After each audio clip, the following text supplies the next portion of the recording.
Right, Exodus 17.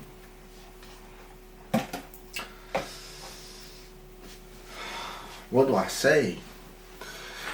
In 16, well actually, maybe it's still in 17.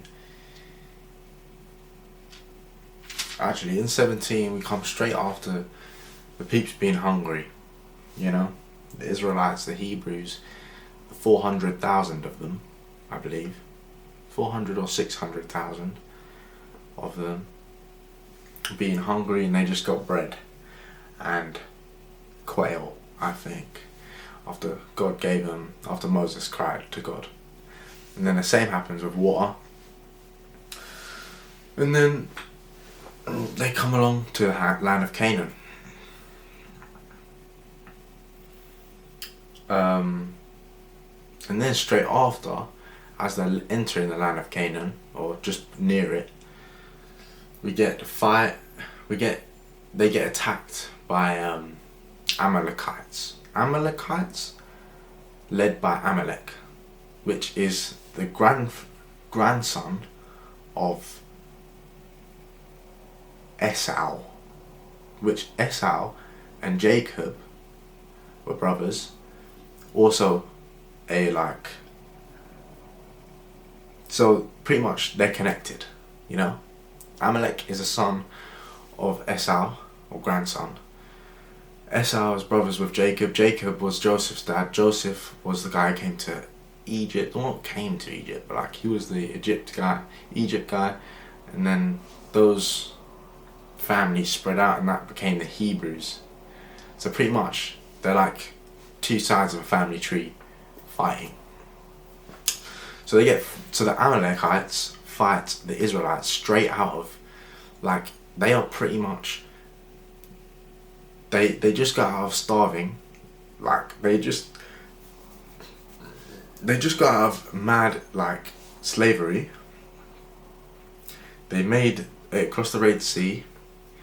Then they were in the wilderness, starving and dehydrated. Now they're just finally getting to the land of Canaan, and then the Amalekites fight them. So our boy Moses is like, yo, my boy Josh, hit him up with the swords, grab your sword and lead the Israelites to battle. And I'm going to go stand up on this rock, right? And I'm going to lift my hands up with my rod in hand. Okay, because God told me. The power of God and all that. And we're going to win this. So every time Moses lowered his hands, the Amalekites were winning in the battle. And every time his hands were raised, the Israelites were winning. So to make sure the Israelites won, a guy called Hur, like H-U-R, and our boy Aaron held up either arm. So if I'm Moses, yeah, Aaron's like here, and Hur's like here, just holding my arms up with the rod in hand. It's always the rod, bro. It's always this like godly rod, you know, the one that turned into a snake, and the one that did all the plagues and all this and all that and all that, yeah. But yeah,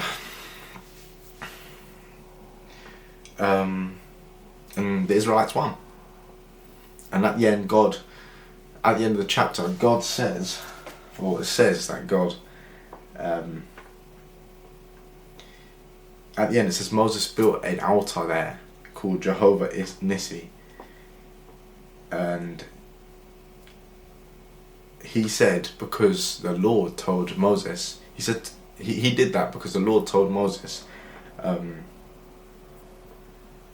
the Lord hath sworn that the Lord will have war with the Amalek for generation to generation. So pretty much it's like generational beef, bro. Generational beef. We already had generational beef, but now God's like, I'm gonna always put my sword to these guys. I'm always gonna be at war with these guys because they're not cool.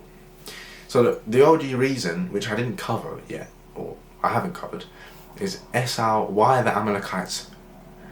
Why is, I don't want to say king, but Amalekites, you're the leader of, your name's Amalek, right?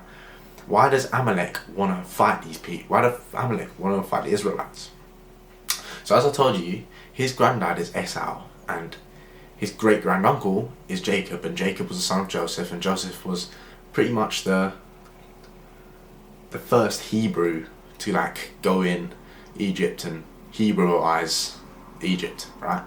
So these two have history, and what we know is that Jacob actually took Esau's birthright, because when their dad Isaac, that's a very popular name, but when their dad Isaac was really sick, Jacob pretended to be Esau to get his birthright, which is kind of fucked up. That'd be so real.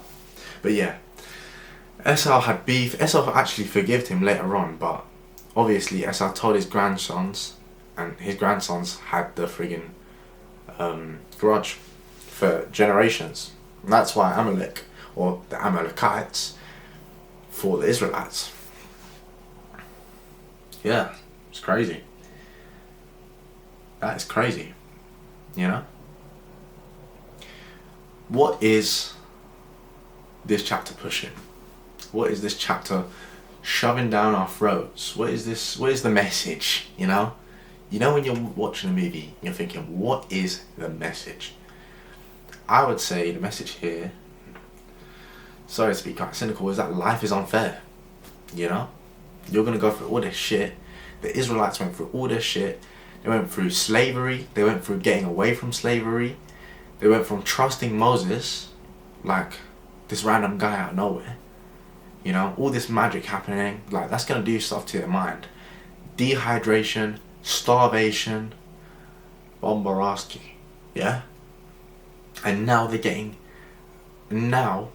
after just getting to the land of Canaan, where, you know, God was like, go to the land of Canaan, you'll be chill. Just before getting there, they get attacked by a whole army of peeps that are actually related to them. Deep down the line. Deep down the line. But yeah, they should actually be bros, you know?